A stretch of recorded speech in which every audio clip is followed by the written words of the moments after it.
Our focus to the Eastern Cape now, where the community in KwaNobuhle in Kariega will hold a meeting later today to discuss the tragic shooting of 6 people there. 4 other people were wounded. The meeting is unknown, or the agenda for the meeting, or the motive rather, of the incident is unknown, but it's alleged the house is a drug den. This is the 3rd mass shooting in Nelson Mandela Bay this year. Let's cross now to eNCA reporter Ronald Masinda, who's been on the ground for us there in Kariega, and he joins us now live from there. Ronald, what can you tell us about what information is available on the ground there for what happened in this awful incident? Good afternoon, Marcel. Well, according to Eastern Cape Police, the incident took place at around 20 to 8 last night when 3 men approached a house. There were 2 women at the gate. They opened fire, wounding both of them, but the one succumbed to her injuries while the other one was left injured. These men also then approached the house where they shot at 8 people, killing 5 of them and leaving 3 others injured. These men are still at large, with the police urging residents to come up with any information that could lead to possible leads. But the community has also raised concerns around the issue of load shedding when it comes to crime, because this took place during a power outage in the area. We also managed to speak to one person who says he is an eyewitness and lost a relative earlier in the day, and he was describing just approaching this house where he wanted to fetch his nephew, and then when he saw these 3 men open fire, he then ran away and sought cover. He later returned to the house to alert the community about this shooting. Earlier in the day, we saw quite a number of family members who were not aware of this particular incident, alerted by the community that they could have lost loved ones during this ambush that took place last night. And obviously, painful scenes, seeing many people crying, not knowing where their loved ones were last night.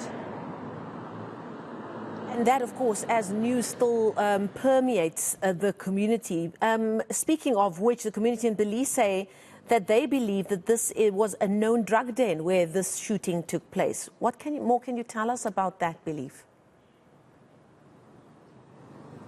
And not only the community, Marcel, but also the police knew that this was a drug den. In fact, even on Saturday last weekend, they had conducted a raid at this particular premises where they were alerted about suspected drug dealers living there. But also, even more, also recently, they also conducted another raid where they confiscated drugs and made arrests. But the community says more police patrols need to be conducted in KwaNobuhle, which is one of the crime hotspots in the Nelson Mandela Bay region. We also heard from a SAPS spokesperson, Colonel Priscilla Naidu. This is what she had to say earlier.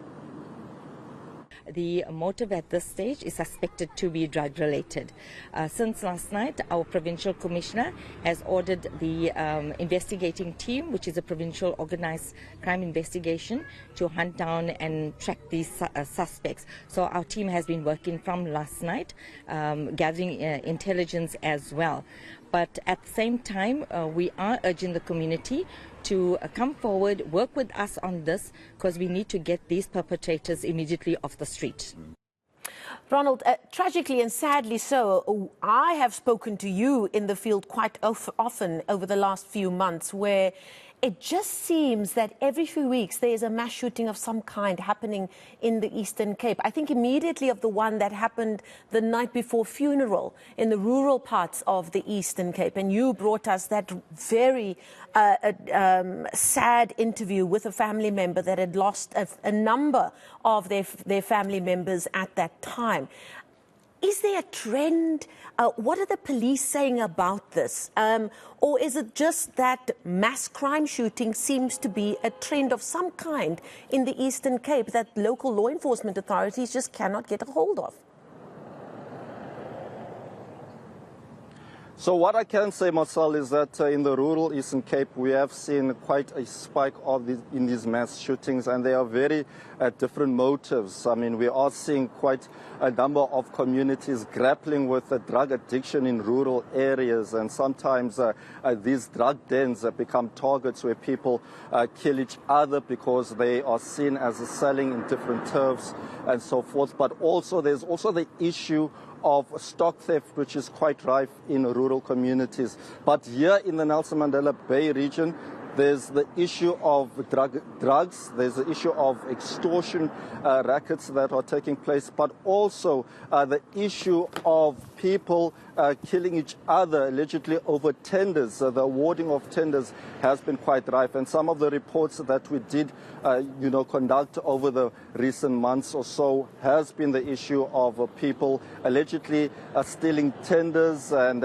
things spiraling out of control, with police urging communities that unless communities don't play a part in trying to provide the necessary information, it's going to be very difficult in making meaningful arrests.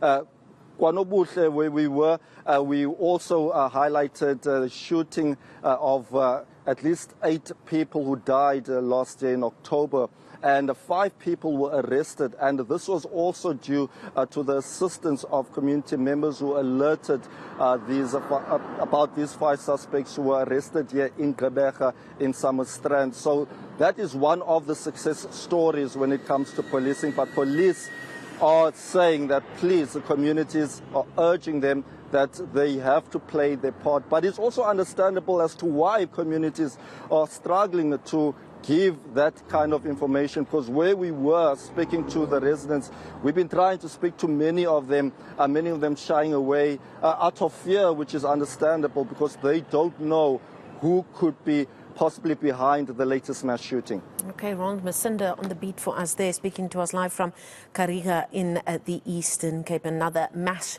shooting there. Police are trying to grapple with, as well as the community, of course. We'll have more news after this. Stay with us.